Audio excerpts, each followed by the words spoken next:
नमस्कार, खबरों की खबर में आपका स्वागत है। मैं हूं संकेत उपाध्याय। नू हिंसा में गिरफ्तारी जारी।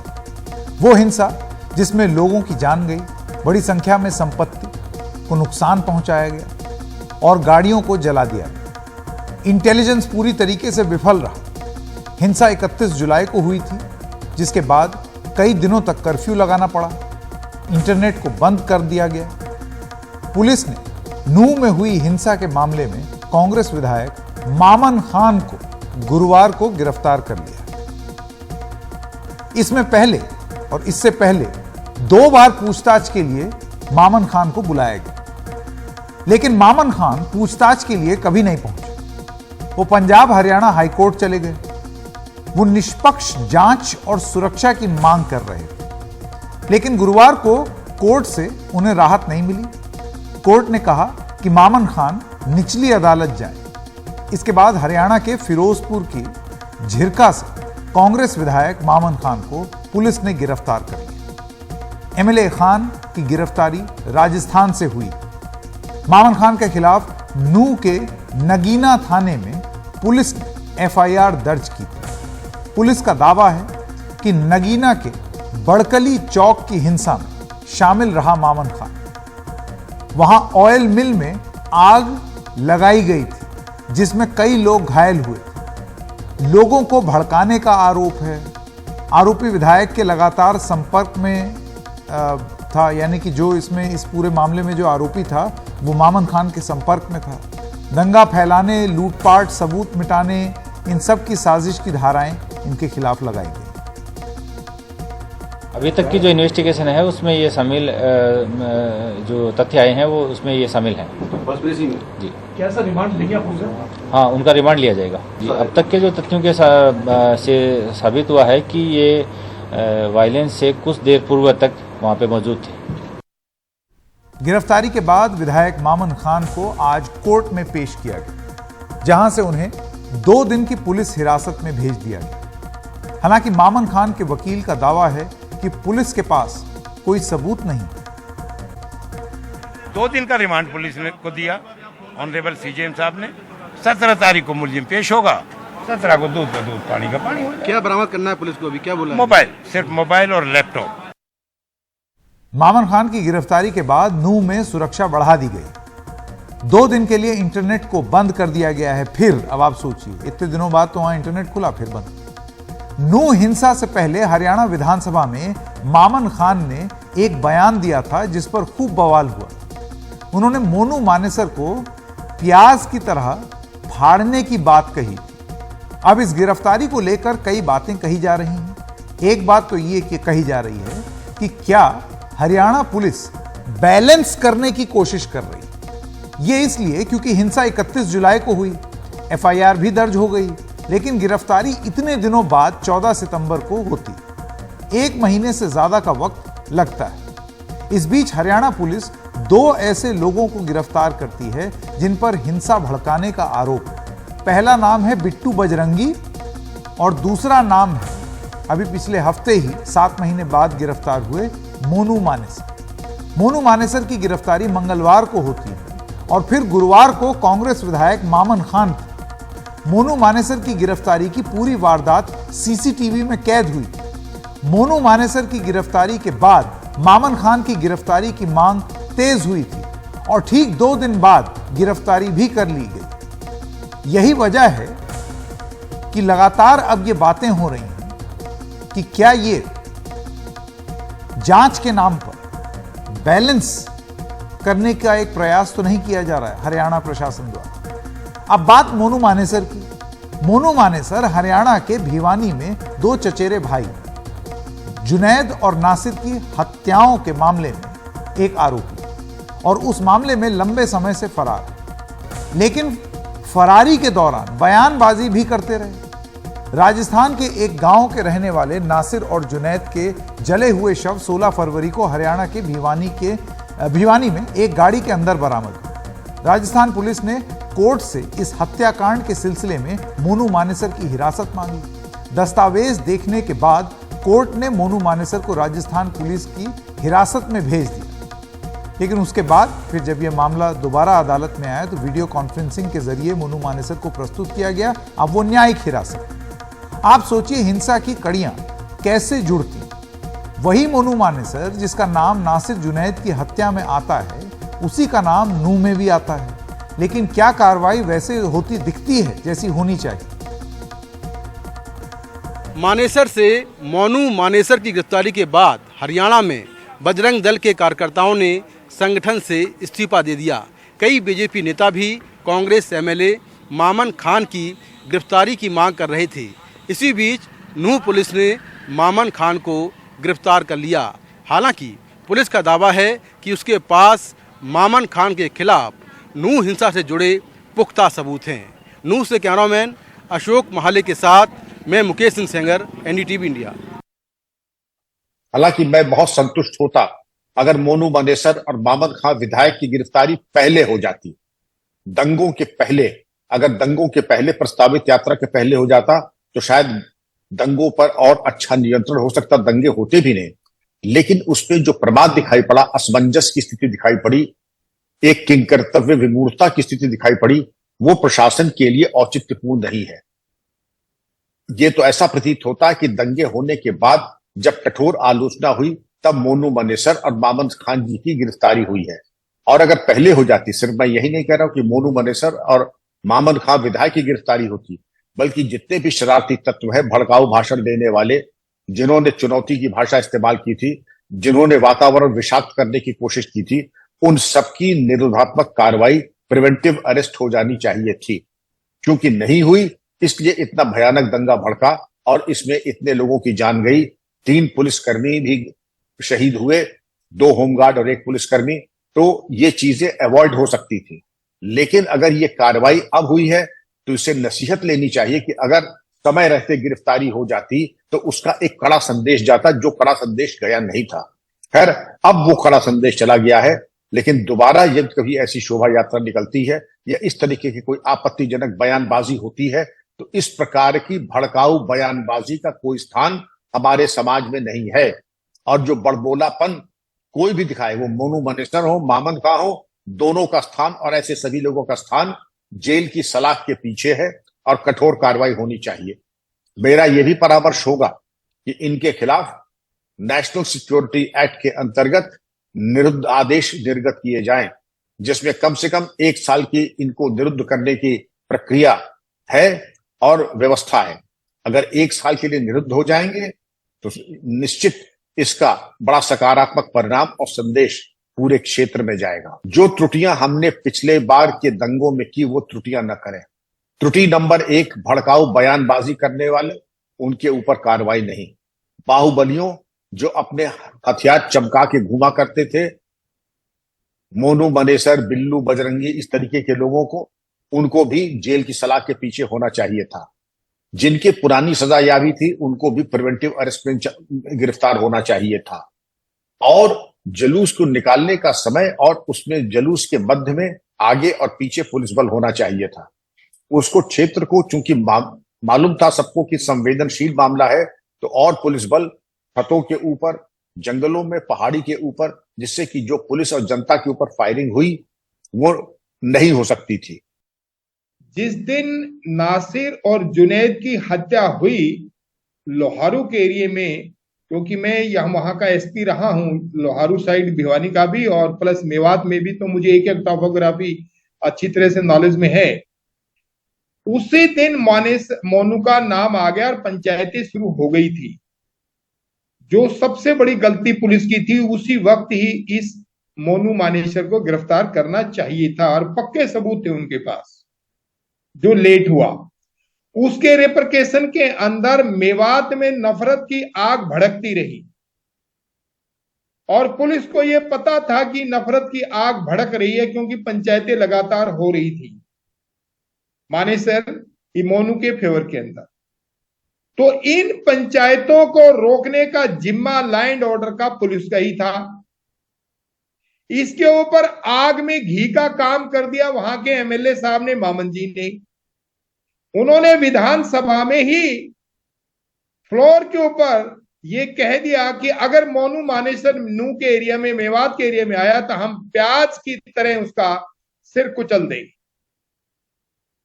यहां से नफरत की आग और ज्यादा बढ़ गई, फिर भी पुलिस ने काम नहीं किया। तीसरी घटना फिर यात्रा की होती है, जब पता था कि नफरत की आग लगातार चल रही है, हिंदुओं के भी मुसलमानों के भी, तो ये जो हिंदू मुस्लिम का बंटवारा था, इसमें वोट बैंक की राजनीति, अपराधी और जो नेताओं की राजनीति है वो चलती रही। अपराधी अपना काम करते रहे, नेता अपना काम करते रहे, क्योंकि मुसलमानों को तभी वोट मिलेंगे मामन को जब वो हिंदुओं के प्रति जहर उगलेगा, और हिंदुओं के वोट दूसरी पार्टियों को जब मिलेंगे जब वो मुसलमानों के खिलाफ बोलेंगे। तो इस राजनीतिक अपराधीकरण के अंदर ये सारी घटना फिर यात्रा पे शुरू होती। उधर मोनू का बयान आता है जो कि सरासर गलत था और पुलिस की लापरवाही थी, उस वक्त उठाना चाहिए था पहले दिन से। फिर मामन ने ऑलरेडी बयान दे दिया तो उसको भी नहीं उठाया, उसने अपने आदमियों को भड़काया, इन्होंने अपने आदमियों को भड़काया, और उस यात्रा में जो हुआ वह सबके सामने है। और 6 आदमियों की वहां हत्या हो गई। उनके जिम्मेवार कौन? मोनू और प्लस आपका मामन। इनके ऊपर वही सारी की सारी सख्त धाराएं लगनी चाहिए, 302 से लेके इंस्टिगेशन से लेके कॉन्स्पिरेसी लेके सभी धाराएं उसमें लगनी चाहिए। आइए रुक करते हैं एक और खबर। शुक्रवार को कश्मीर में शहीद हुए कर्नल मनप्रीत और मेजर आशीष ढोंचक का अंतिम संस्कार किया गया। दोनों की अंतिम विदाई में हजारों की तादाद में लोग उमड़े। दोनों का अंतिम संस्कार राजकीय सम्मान के साथ किया गया। हमारे सहयोगी सौरभ शुक्ला की रिपोर्ट।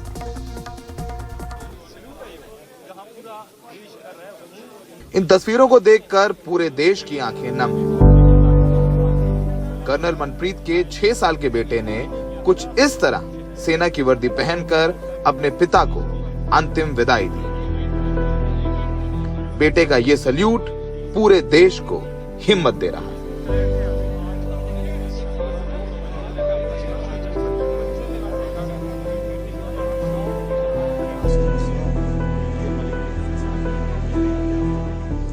कर्नल मनप्रीत की पत्नी जगमीत कौर ने हाथ जोड़कर नम आंखों से अपने पति को अंतिम विदाई दी।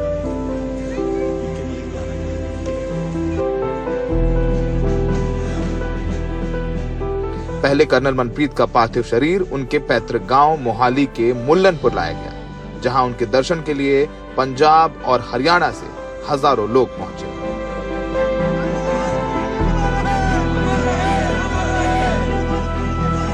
Both the officers, Manpreet and Ashish, they were from my regiment only. And it's a big loss to the regiment and to the army. And so, I mean, naturally, I'm also feeling sad being from the same family. And we hope that people who have carried out these things, they will be sorted out soon. नम आंखों से विदाई, चाहे वो school के बच्चे हों, बुजुर्ग हों, जवान हों, सब हाथों में झंडा लिए, फूल लिए, जिस जहां से उनका शव बाहर निकल रहा था उसमें फूल डाल रहे थे और आंखों से सिर्फ और सिर्फ आंसू उनके निकल रहे थे।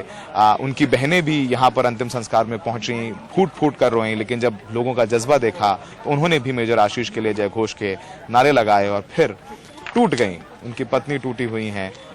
जो ह्यूमन कॉस्ट है, जो मानवीय मूल्य चुकाना पड़ता है मिलिटेंसी का, वो सबसे ज्यादा वो परिवार को चुकाना पड़ता है। गर्व तो सबको है, लेकिन जिसने अपना बेटा खो दिया उसके लिए वो बोझ, उसके लिए वो तकलीफ कभी कम नहीं होगी, गर्व जरूर होगा। तो फिलहाल ये तस्वीरें हैं जो पानीपत से हैं। भले ही मेजर आशीष, कर्नल मनप्रीत हमारे बीच ना हो, पर वो अपनी शहादत से लाखों भारतीय युवाओं को ये प्रेरणा दे गए हैं कि वो भी सेना में भर्ती हों और देश के लिए अपनी जान न्यौछावर करें। मेजर आशीष की तीनों बहनें जब शवदाह पहुंची तो रोते हुए अपने भाई को सलामी दी। उन्होंने खुद भाई के लिए नारे भी लगाए।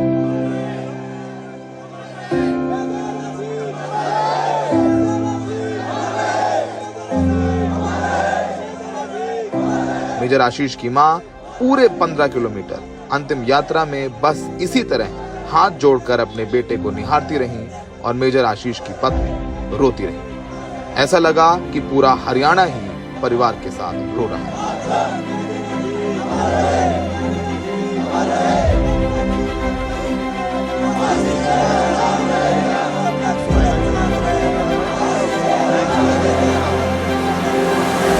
एंट्री अवार्ड मिला, सिल्वर मेडल मिला था तो खुश था बहुत। कह रहा था कि भाई देश के कुछ दुश्मन कम कर दिए, खुशी की बात है। बहादुर जवानों का अंतिम संस्कार उनके गांव में हो चुका है, लेकिन कश्मीर के अनंतनाग में भारतीय सेना का ऑपरेशन अब भी जारी है। हरियाणा से सौरभ शुक्ला, एनडीटीवी इंडिया। और आइए अब बात करते हैं दिल्ली से सटे ग्रेटर नोएडा वेस्ट की। नोएडा के जो ग्रेटर नोएडा वेस्ट है उसमें आज सुबह लिफ्ट जो है उसमें एक बड़ा हादसा हो गया, जिसमें 4 लोगों की मौत हो गई और 5 गंभीर रूप से घायल। शरद शर्मा एक रिपोर्ट फाइल कर।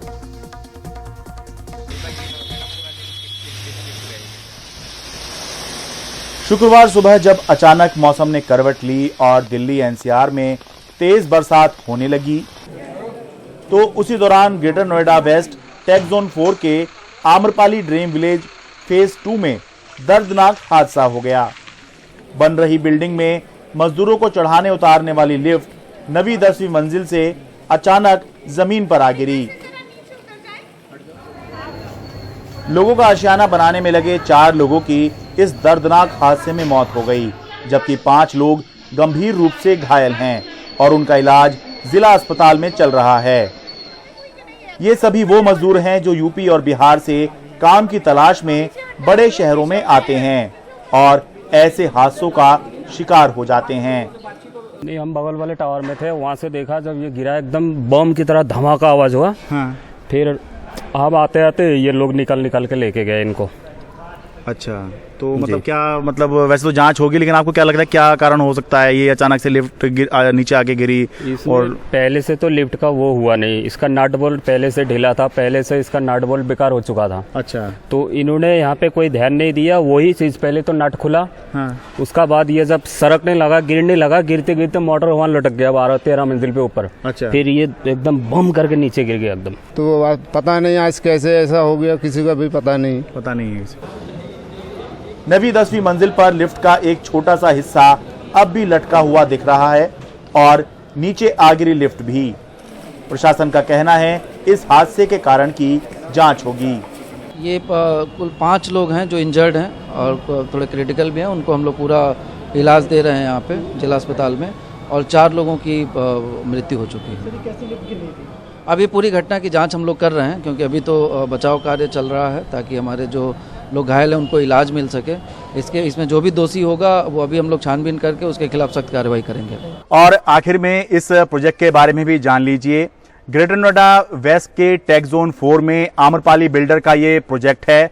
25 मंजिला यहाँ की इमारतें हैं, कुल 7000 फ्लैट यहाँ पर बनने हैं। 2015 में ही यहाँ के फ्लैट बनकर लोगों को मिल जाने चाहिए थे, लेकिन निर्माण का काम पूरा नहीं हो पाया। मामला सुप्रीम कोर्ट में गया और सुप्रीम कोर्ट ने सरकारी कंपनी एनबीसीसी को यह निर्माण कार्य पूरा करने का काम सौंपा। तो ये जो हादसा हुआ है ये उसी प्रोजेक्ट में हुआ है जो आम्रपाली बिल्डर का है, लेकिन यहां पर निर्माण कार्य सरकारी कंपनी एनबीसीसी करवा रही थी। ग्रेटर नोएडा वेस्ट से अपने सहयोगी अरविंद उत्तम के साथ मैं शरद शर्मा, एनडीटीवी इंडिया। पिछले हफ्ते विश्व की सबसे बड़ी धार्मिक यात्रा अरबईन इराक के करबला में संपन्न हुई। इस यात्रा में इस साल 2.5 करोड़ से भी ज्यादा लोग शामिल हुए। खास बात यह है कि भारत से भी 1 लाख से ज्यादा श्रद्धालु इराक पहुंचे। इराक के पूर्व शासक सद्दाम हुसैन के 35 साल के शासनकाल में इस यात्रा पर बैन था। हमारे सहयोगी सौरभ शुक्ला पिछले हफ्ते इराक में थे और इस यात्रा के दौरान उन्होंने एक रिपोर्ट बनाई, एक रिपोर्ट प्रस्तुत की। आइए देखते हैं वो रिपोर्ट।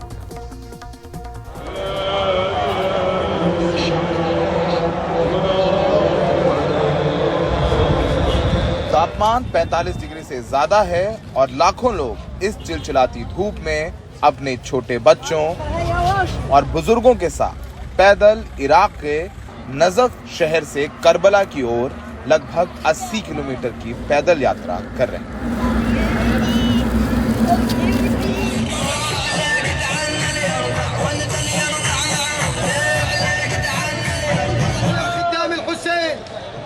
अल्लाह 80 किलोमीटर की यात्रा में श्रद्धालुओं की सेवा और खाने पीने, सोने और आराम करने के लिए हजारों की तादाद में तंबू हैं, जिन्हें मौक़िफ़ भी कहा जाता है। बच्चे तो बच्चे, यहाँ तक कि बुजुर्ग भी लोगों की सेवा में लगे हुए नजर आए। ये सारा इंतजाम लोगों ने खुद अपने पैसों से किया है।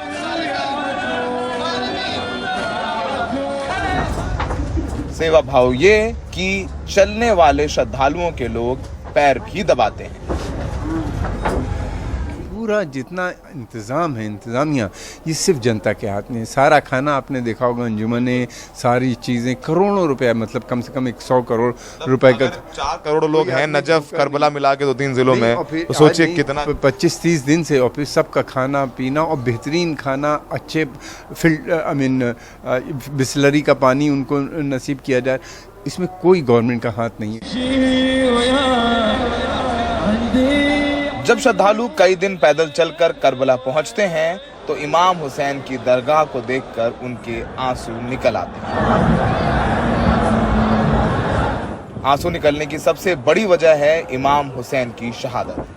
इमाम हुसैन पैगंबर मोहम्मद के नवासे थे और करबला में लगभग 1200 साल पहले उनका उनके पूरे परिवार सहित कत्ल कर दिया गया था, जिसमें उनका 6 महीने का बेटा भी शामिल था।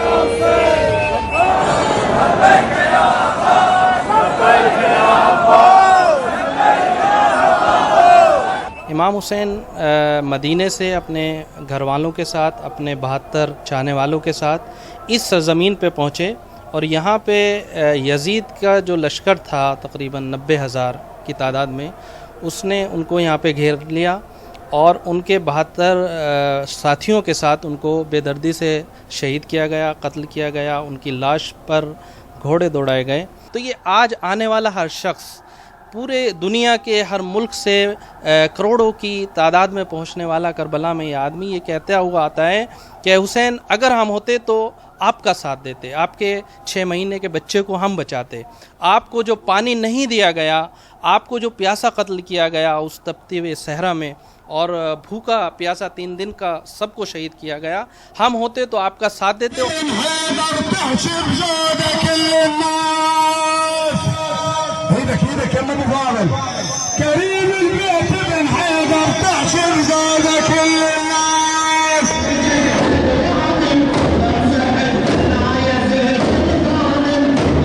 इतने बड़े हुजूम का एक लंबे समय तक हिंसा और युद्ध से प्रभावित रहे इराक के लिए सामरिक महत्व भी है और ISIS को कड़ा संदेश भी।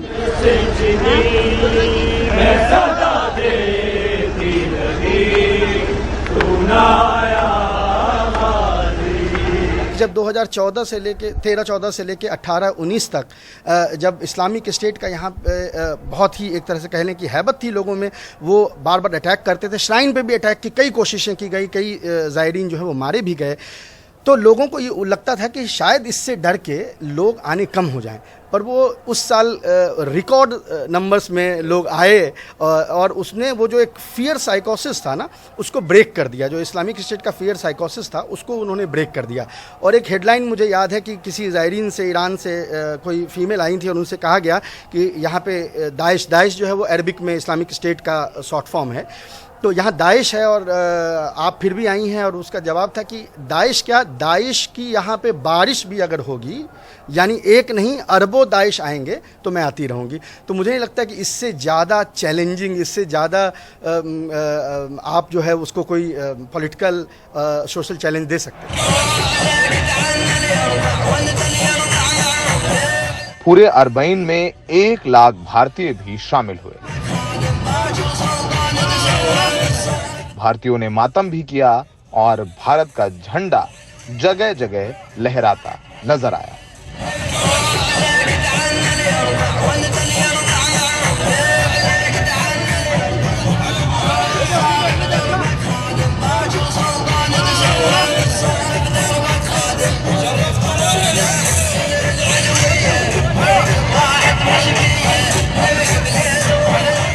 बार करबला में अरबईन यात्रा में महात्मा गांधी के पोते तुषार गांधी और नेल्सन मंडेला के पोते दोनों साथ पहुंचे। कोशिश थी विश्व को शांति का संदेश देना।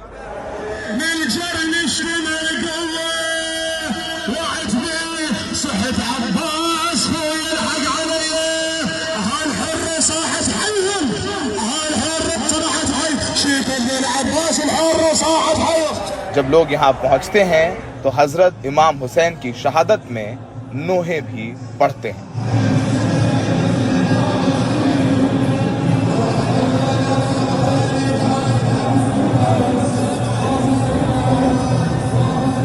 याद रखें कि भाईचारा बहुत ज़रूरी है और भाईचारा की जीती जागती मिसाल है कि कोई नहीं पूछा है तुम्हारा धर्म क्या है, तुम्हारी जात क्या है, क्या मज़हब है। उसी शिद्दत के साथ वो एक शिया को भी पानी पिला रहा है, सुन्नी को भी, एक हिंदू को भी, सब बराबर हैं और यही सारे धर्म शायद से खाते हैं। और यही हज़रत हुसैन का भी एक मैसेज था और 3.5-4 करोड़ लोग इकट्ठे हैं यहाँ पर। और इस गर्मी में मैसेज यही है कि सेक्रीफाइस अगर सच के लिए करना पड़े तो उससे पीछे ना हटें।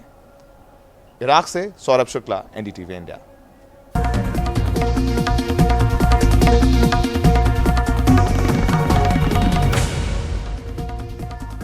मुंबई की सड़कों पर 86 साल से दौड़ रही बेस्ट की पुरानी डबल डेकर बसों को विदाई दी गई। शुक्रवार को इन बसों का आखिरी सफर रहा।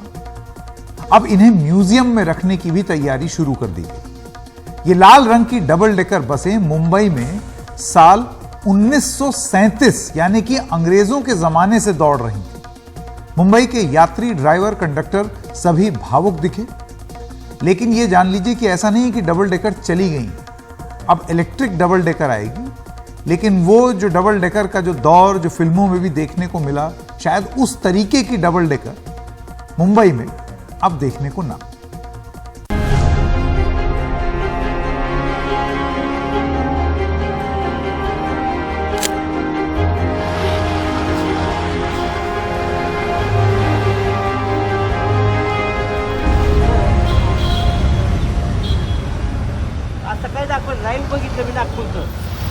सजी धजी मुंबई की लाल शान अपने आखिरी सफर पर चली।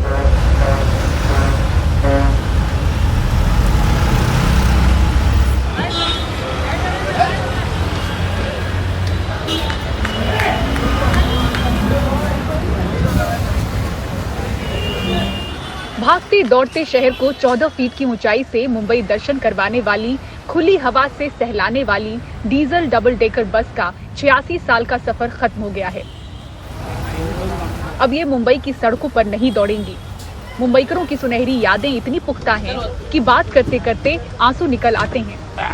मेरा एक सपना था कि मैं बस चलाऊं, मैं इसमें काम करता हूँ, मैं खुद ड्राइवर हूँ। आप खुद बस में ड्राइवर हैं? जी। मेरे एक बचपन से एक उम्मीद थी कि मैं चलाऊँ करके। आज मेरे को इतना फील हो रहा है कि आज जो मेरी बस थी आज जा रही है। जो मेरा सपना था वो टूट गया, लेकिन मैं चला पाया। 15 साल से मैं इसमें सर्विस कर रहा हूँ, लेकिन अच्छा लग रहा है, आज जा रही है। ये मेरा बेटा है, इसको स्कूल जाने का था, ये को आज लाल दिल में दिखाने के लिए आया। लवली। और आपकी आंखों में आंसू देख के थोड़ी मैं भी भावुक हो रही हूँ। अभी थोड़ा लगता है कि इसको जिस बचपन का जो सपना था आज टूटने जा रहा है। स्कूल का ट्रैवलिंग पूरा बस में ही किया, वो फील ही अलग था। तो आज मुझे बहुत मैं मिस करूंगी वो सब, मेरा जर्नी। आखिरी दिन है आज जो कम्यूटर्स भी हैं, जो यात्री हैं, वो भी भावुक हो रहे हैं। आप लोगों की आंखों में भी मैं आंसू देख रही हूँ। तो बहुत अहम क्षण है ये देखना कि मुंबई में काम करने का बोलते एक्साइटमेंट था, वो सिंगल डेक में नहीं। 1937 में मुंबई के पब्लिक ट्रांसपोर्ट सिस्टम में डीजल पर चलने वाली इस डबल डेकर बस को पेश किया गया और तब से ये मुंबई का प्रतीक बने हुए हैं। मुंबई की पहचान के तौर पर इसे फिल्मों में, गानों में पेश किया गया, दिखाया गया। लोगों की भावनाएं जुड़ी हुई और देखें लोग तालियां बजा रहे हैं, किस तरह से लोगों की भावना जुड़ी हुई है। और आखिरी दिन है आज सर, इस बस का दुख हो रहा है? हाँ, थोड़ा तो बहुत से हो रहा है दुख। पता था आपको क्या जाते थे? हाँ मालूम, हम लोग का डेली का रूटीन है। आज का आखिरी दिन का सफर कितना था? अच्छा है। क्या यादें हैं सर आप लोगों की, क्या यादें हैं? हम लोग बहुत मिस करेंगे इस बस को, हम लोग का रोज का ये ट्रैवल है इस बस में। वैसे 14 फीट की हाइट पे इस वक्त हम लोग हैं, तो इस ऊंचाई पर बैठना वो रोमांचक होता है आप लोगों के लिए? बहुत रोमांचक होता है।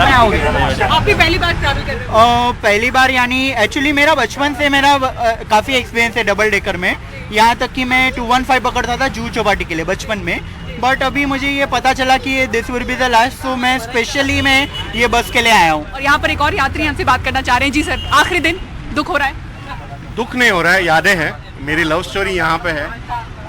ये आपको जानने के लिए कि ये आपको डिजिटल वाला है। 1 महीने पहले इसका मैनुअल वाला था जो धारावी से लास्ट वाला गया था, उसको भी मैं गया था। तो ये लास्ट बस है। काफ़ी हमारे काम वाली बसें भी आपने देखी हुई है? मैनुअल वाली भी थी 5-6 बिफोर, और वो भी अभी 2 महीने पहले गई, तभी भी मैं गया था। यादें जुड़ी हैं। मेरी लव स्टोरी यहाँ पे है। रेन में बैठ के, जैसे आपने कहा फ्रंट सीट में बैठना, वो है। तो वी हैव मेट। बेस्ट ने 2008 के बाद डबल डेकर बसों को अपने बेड़े में शामिल करना बंद कर दिया था। तर्क ये दिया गया था कि इसमें परिचालन लागत ज्यादा आती है। वाहन अपनी लाइफ के 15 साल पूरे कर रहे हैं, इसलिए इन्हें 15 सितंबर यानी कि शुक्रवार से ही हमेशा के लिए सड़कों से हटा दिया गया है। इसे चलाने वाले ड्राइवर, कंडक्टर सभी भावुक हैं। और उसके साथ ही में हम लोग आपको एक पुराने टिकट भी दे रहे हैं, जिसके ऊपर आज की इस बस का कुछ डेटा लिखा हुआ है। वो आपको मैं दिखा रहा हूँ। देखो, स्टैम्प लगा हुआ आज की बस के बारे में, जो आज बंद होने जा रही है। आज आखिरी दिन है इसका। तो ये टिकट अगर आप लोग लेना चाहते तो ले सकते हो। आखिरी दिन खास संदेश वाली टिकट भी बांटी गई। सवारी डबल डेकर की सलामी में तालियां बजाते दिखे। दुख लग रहा है, गाड़ी जा रहा है, अच्छी गाड़ी जा रहा है, तो दुख लग रहा है। सबको ऐसे ही लगेगा, हमारा स्टाफ का, तो पैसेंजर को भी ऐसा लगेगा। डबल डेक बाद में नहीं देखे, ये गाड़ी नहीं मिलेगा देखने में। हाँ। वैसे मैं बेस्ट ही ज्वाइन करने से पहले भी मैंने सफ़र किया हुआ है बस में, मुंबई में, जब स्कूल कॉलेज जाता था जब भी, तब भी मैं ऐसा डबल डेक में चढ़ने के लिए ऐसा दूर से भाग के आता था बस में, ऊपर वाले माले पे बैठने के लिए और सीट पकड़ने के लिए। खास तौर पे हम लोग जो पहली सीट है ना, जहाँ पे लोग पहली सीट पे बैठते हैं, वहाँ पे हवा लगती है मस्त। तो वहाँ बैठने के बाद ऐसा लगता है जैसे कि मैं हवा में घूम रहा हूँ, है ना, जैसे एरोप्लेन की में। थकान के बाद वो जो सीट है और ये ऊंचाई पर बैठना मुंबईकरों को एक राहत देता है। हाँ, बहुत राहत देता है। मुंबई की एक डबल डेकर एक शान है। जहाँ पे भी जाएगा तो डबल डेकर में काम कर रहे हैं, बहुत बड़ी पहचान है। और ऊपर नीचे काम करना, ऊपर गाड़ी भरना, और जो इंटरेस्ट था ना डबल डेकर में, वो अभी सिंगल डेकर में नहीं है। आज के लिए हमको बहुत तकलीफ हो रहा है कि ऐसा लगता है कि ये गाड़ी कंटिन्यू रहना चाहिए, लेकिन कुछ साल के बाद कुछ उसका एक्सपायरी डेट रहता है, वो टाइम में वो बस। हाँ, परिवर्तन ही प्रकृति का नियम है, इसलिए सार्वजनिक परिवहन बस सेवा बेस्ट भी अपग्रेड हुई है। अब 8 दशक पुरानी डीजल डबल डेकर की जगह इलेक्ट्रिक एसी डबल डेकर ने ले ली है। और इस वक्त हम मुंबई के कोलाबा स्थित बेस्ट बस डिपो में मौजूद हैं। ऐसी 36 इलेक्ट्रिक एसी डबल डेकर बसें यहाँ पर मौजूद हैं। 900 और ऐसी बसों का ऑर्डर दे दिया गया है। ये बेहद सेफ हैं, अपग्रेडेड हैं, सुरक्षित हैं, सीसीटीवी कैमरा से लैस हैं, आरामदायक सीट है अंदर और स्वच्छ वातावरण को अपना योगदान देती हैं। लेकिन जो खुली डबल डेकर की पुरानी 8 दशकों से चली आ रही बसें हैं, उनकी यादें इतनी ज़्यादा पुख्ता हैं कि बेस्ट के अधिकारी भी उस आनंद को भूल नहीं पाए हैं। तो मैं भी बचपन में था, तो मुझे भी याद है कि मेरे पापा मुझे लेके जाने के डबल डेकर पर, मुझे ऊपर चढ़ने के, फर्स्ट सीट के ऊपर बैठने के। लेकिन अभी टाइम चेंज हुआ है मैडम, और उसके वजह से जो कुछ डबल डेकर एसी गाड़ियाँ हैं वो लोगों को वही सुविधा देगी। ऑलरेडी 36 गाड़ियाँ आप देख रहे होंगे कि 36 गाड़ियाँ ऑलरेडी डेपो में हैं, और वो 16 गाड़ियाँ ऑलरेडी रूट पे चल रहे हैं। और हमारे जो जूनियर डीजल गाड़ी है जूने, वो हम उनके 15 साल पूरे हो गए सर्विस के, इसके वजह से हम वो स्क्रैप करने वाले हैं। हालांकि उसकी जगह पर हमने 900 गाड़ी का टेंडर दिया हुआ है, और वो अभी जल्दी 1-2 महीने में वो गाड़ी रास्ते पे आपको दिखाई देगी। इतना ही नहीं, 90 के दशक में सैलानियों के लिए लाई गई ऐसी खुली बसें भी अब मुंबई की सड़कों पर नहीं दौड़ पाएंगी। इन्हें 5 अक्टूबर से हटा दिया जाएगा। मुंबईकरों की मांग पर अब एक पुरानी डीजल डबल डेकर बस को म्यूजियम में रखने की तैयारी है। जहाँ पर हम बस नंबर देखते हैं अभी इलेक्ट्रॉनिक है, जैसा भी आप भी अगर जुना बस गाड़ी में भी इलेक्ट्रॉनिक है। लेकिन हमारी एक पुरानी गाड़ी थी जिसके अंदर कंडक्टर ड्राइवर हाथ से घुमाने का, जो कपड़े का डैशबोर्ड रहने का, वही गाड़ी हमने रखी हुई है। और जल्दी आनिक डिपो में जहाँ पर हमारा म्यूजियम है, वहाँ पर हम रखने वाले हैं। तो हाँ जी, तो आगे का जो अपना जनरेशन है वो गाड़ी वो जरूर देख सकेंगे। नई इलेक्ट्रिक बसें पट्टे पर चलेंगी तो इनमें से कई ड्राइवर और कई कंडक्टरों को फिर से उस पर सेवा प्रदान करने का मौका न मिले। आधुनिकता और बदलाव की इन्हें खुशी तो बहुत है, लेकिन आज वो इनकी यादों और अनुभव के सामने हल्की पड़ती हुई दिख रही हैं। मुंबई से कैमरा पर्सन संजय मंडल के साथ पूजा भारद्वाज, NDTV इंडिया। और खबरों की खबर में आज इतना ही। नमस्कार।